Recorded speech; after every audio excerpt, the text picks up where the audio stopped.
Welcome to Redbeard Radio. I'm Brian Keith. And if you're like me, you've opened up Canva when you want to do a new project and you've started playing with brand packages and logos and fonts. And that's just how you sort of start new projects sometimes. You see, how would this feel? Now, there's a problem with this, which is the how would this feel ought to follow something else. And we have on a brand expert today to talk to us why branding is not the first part of the branding conversation. And if that feels like, wait, what? Then this episode is for you. Welcome to the show, Cassie Hanuscak. Hi, Brian. Thanks for having me. I am excited. And I'm excited when I saw that you are a branding person who says branding is not how you get started. And the design is not even branding, because I have done many projects in Canva, just like I was saying. And by the end of this episode, people are going to understand what they should do before branding and some of the steps around there and how they can get help if they need it. So let's dive in. What should people do before they start branding? Well, first of all, most people think that branding has to do with your logo and your font and your color palette, but that's really only actually about 10% of what your brand really is. Ooh. A brand is how a company makes you feel. It's your business personality and your reputation. And before you can even start creating those visuals or work on your tone of voice or your messaging, you really have to define who you are as a company and who your audience is. That's your strategy. And that's really where you want to start. I love it. One of the stories I tell people is that there's the Redbeard brand. So there's the Redbeard brand in general. There's the Redbeard Brian brand, which is the person, except Redbeard Brian is a person who's not me, Brian Keith. We're about 80% the same, but it's not the same person. And I walk clients through this idea that, okay, well, I'm a client, Dr. Philip Ovadia, a heart surgeon. Okay, so the brand, I fix hearts on Twitter with his face where it's him speaking, that's not the same as Phil the guy. It's different. And we need to keep in mind this and say, okay, well, what parts are the same? What parts are different? What is not included in the brand, even if it's your face and your name? And then what do you want to add on there? So I'd love to hear, Cassie, how do you walk your clients through understanding the difference between themselves and their brand? You're exactly right. It can be a little bit easier when it's a personal brand, defining your brand, because a personal brand is going to be a little bit more about you than your audience. A corporate brand is definitely shaped a lot more around the audience than around you as an individual. That's always a really big distinction I like to make. But I always like to use the example starting with product brands, because if you think about all of the water brands out there, there are a lot of them, but are they really offering anything different? If you stripped away all of the branding, they're all just offering water. But within their space, they've positioned themselves as different and as unique. So, going back to your question, can you state your question again about the personal brand? Yeah, the question is, how do you know what of everything you are belongs in the this is me, Brian Keith bucket versus this is me, Redbeard Brian bucket? So I don't confuse people by distracting them with parts of my personal life that aren't relevant, but I still make sure to emphasize the parts of my life that are part of the Redbeard Brian brand that would lead you to want to buy stuff from Redbeard Consulting LLC, the company. And the answer is your audience. Once you've really worked down who your audience is and who you are, there's a third circle that you want to define, and that's what are your goals. And you think of those three spaces as three different circles as a Venn diagram, and that magic area where those three circles overlap, that's where you want to focus your messaging, and that's where you want to build your brand, because it's going to speak to you, it's going to connect with your ideal audience, and it's going to get you where you want to go. I love it. I love the three circle Venn diagram method. I have my own version of that in terms of how to target an audience. And what I say is that the boring way is one circle is psychographics, one circle is demographics, where they meet in the middle, that's your audience.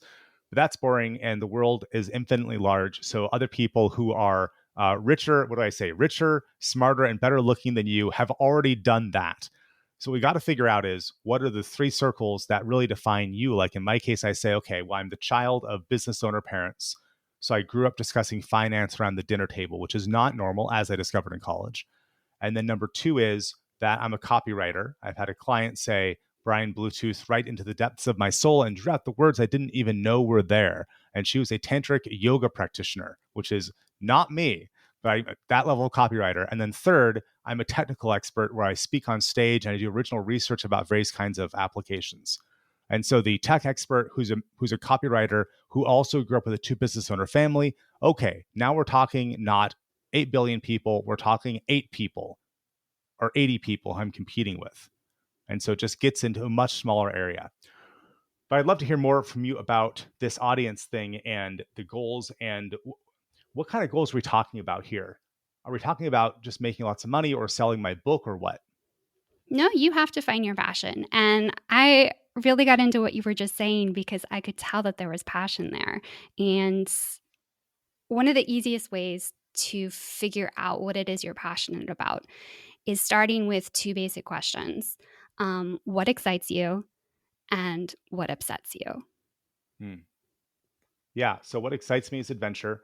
The hidden tagline behind the Redbeard Brian brand, which I talk about it on the podcast, but it's not written down, is I'm 10% more adventurous than you are, or otherwise phrased, I'm the level of adventurous that you wish you could be, but you can't for whatever reason.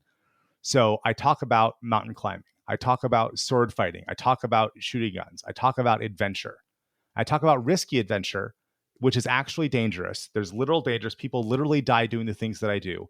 But because I have good systems, I'm not dead yet, which leads into the conversation around if you can trust me to go say, walk through crevasse territory leading a rope team, which is one of my introductory emails, then maybe you can trust me to design an email system and keep those. So it lines up there. And then what upsets me is people wasting their talent by doing things the hard way and feeling alone, overwhelmed, afraid, and frustrated because they're attempting to do everything on their own instead of accepting that we are social animals designed to work in teams. And that conversation leads right into my mastermind, the Redbeard Accelerator, where I say being a six-figure entrepreneur is a team sport. And so you need to be around other people like you who are on that same part of your journey. So you can have that team experience a couple times a week because you need that for your social and mental health. So I try to take from here's what upsets me, which literally genuinely makes me upset that people are just crushing themselves with overwhelm and frustration. And then it leads directly to a product offering which solves that very specific problem for a very specific audience. It's a very specific audience and it's your audience and it's working for you. And I think that's a big thing that a lot of people miss because niching down and getting specific like that can feel really scary at first to a lot of people because it feels like they're saying no. Um, Yeah. but I mean, you're exactly right. When you niche down like that and when you're talking to a specific audience, that's when they actually hear you. That's when your message is actually going to connect and you're going to grow and level up to that next space in your business that you're trying to get to. I've tried to sell things to people who were not experiencing the emotions that I've now centered on in the branding for the accelerator. And it's only really in retrospect that it's obvious that if someone doesn't feel overwhelmed or frustrated, then why would they want to join a mastermind group that helps them stop being overwhelmed and frustrated? That's the simplest, most obvious thing in the world to say right now. But before I really narrowed in on that experience, the emotional experience that people were having, it wasn't as clear that that's what I should really talk about in the marketing. Exactly. And if you haven't gotten clear on that message and that strategy first, if you're creating a Facebook ad or a brochure and you open up Canva and that's where you're starting with the designs, you are going down a path where you haven't even really figured out what your end destination is yet. And it might not all align. There's a psychology to color, there's a psychology to fonts, and picking your color because it's your favorite color. That might work if you have a personal brand. But at the end of the day, you need colors that are aligned with your strategy and your intentions and colors that your audience is going to be attracted to. My color, my main action color is an orange because I have an orange beard and the company's called Redbeard Consulting and the brand is Redbeard Brian and I'm very, very Exactly. Scottish. I love The that. green, I have the teal. It's just a triad color from the orange, but it also helps that my family tartan, my Scottish family tartan, is a light green color. So if you ever see me on stage, I'll be wearing a green tartan kilt. That's my Keith kilt. Or if you see me, like some of my professional photos are me in a tartan jacket. So the green, it's not the same green. It's more, it's the exact triad of the orange that I use.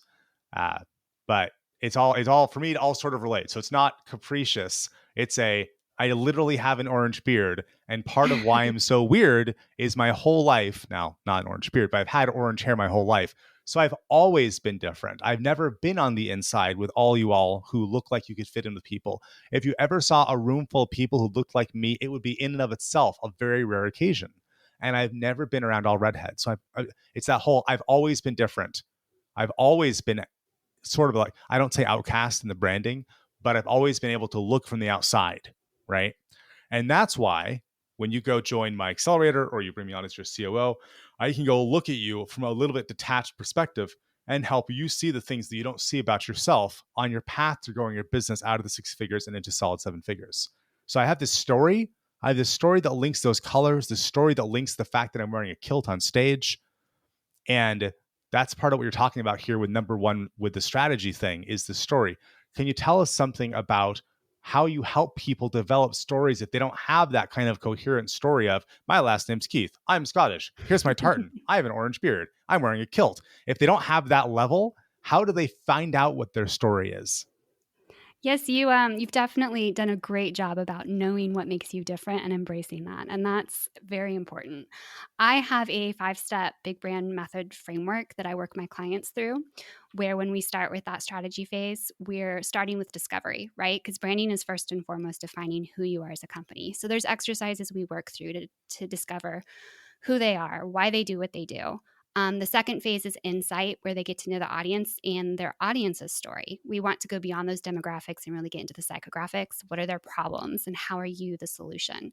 And third, this is really where it comes into making yourself different. Third, you want to get to know your competition and establish your unique positioning, because better is not different, right? It's just more of the same.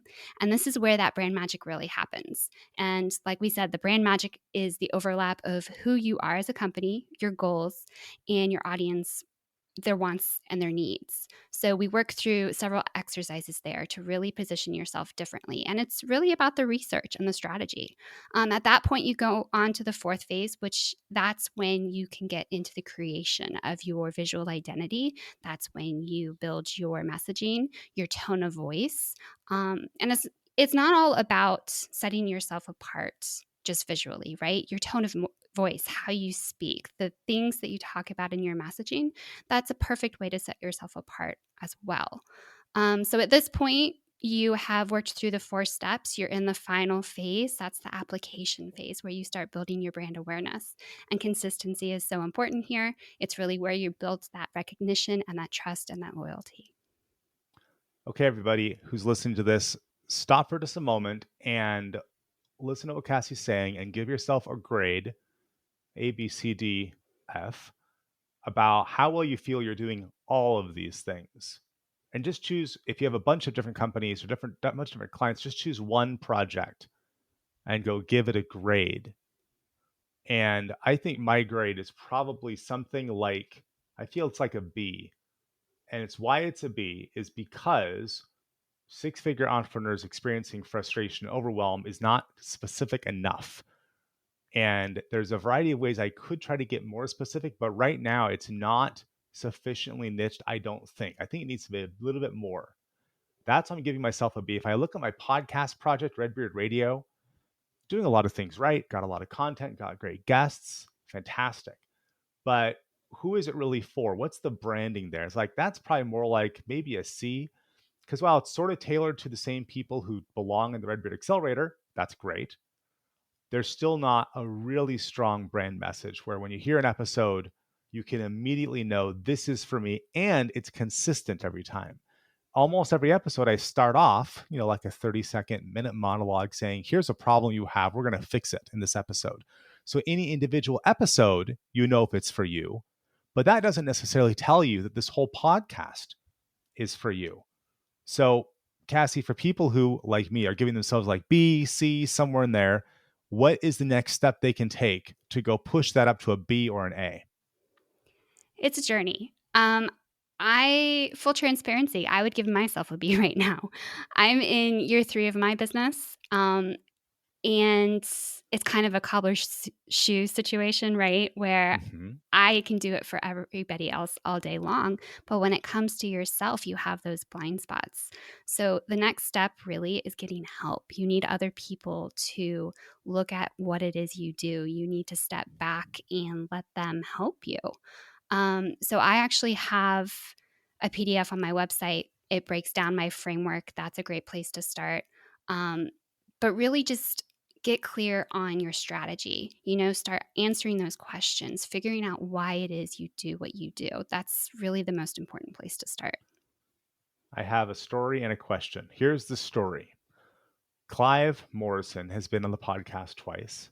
And for those of you who have not listened to those episodes, go listen. Especially his first one's one of the most powerful ones you'll ever hear. He spent 20 years in jail. And then when he got out, he helped with his mom's business and is now a thriving business coach. And I've been talking with Clive about his branding for a while. And I've been trying to convince this guy, say, man, how many business coaches out there can talk about their time in jail? You should use this. And he was resistant for such a long time. But finally, last month, he went ahead and put out a video, and it was incredible. He's talking about, here's everything I learned. The basic message was, in jail, we all know that we're trapped, obviously. But then I got out and I found all these business owners who had trapped themselves. They put themselves in prison. That's awful. We need to stop that. And you hear him speaking, you'll just get goosebumps. So good. It's incredible. But here's the thing.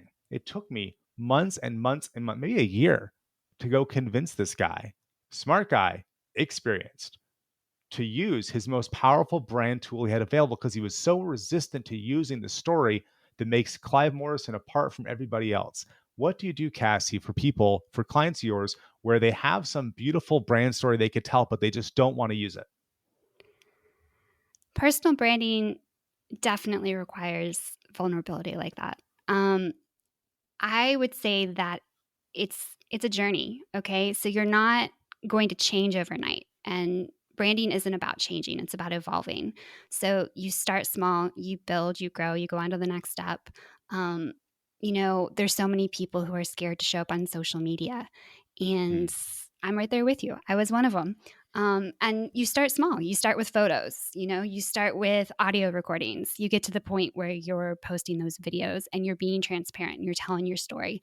Because I think so many people, their fear is a fear of rejection or it's an imposter syndrome. And working with a coach really helps you work through those issues.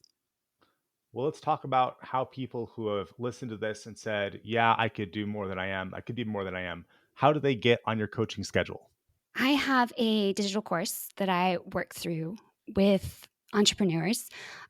We do 2 or 3 sessions a year. It's about 6 to 8 weeks, and we have that VIP coaching as part of that. I also offer personal brand assessments where we can sit down for a 2 hour session and we work through what your branding currently is, what your goals are, where you're trying to go, and highlight any gaps really that we can help fill in and how I can help you do that.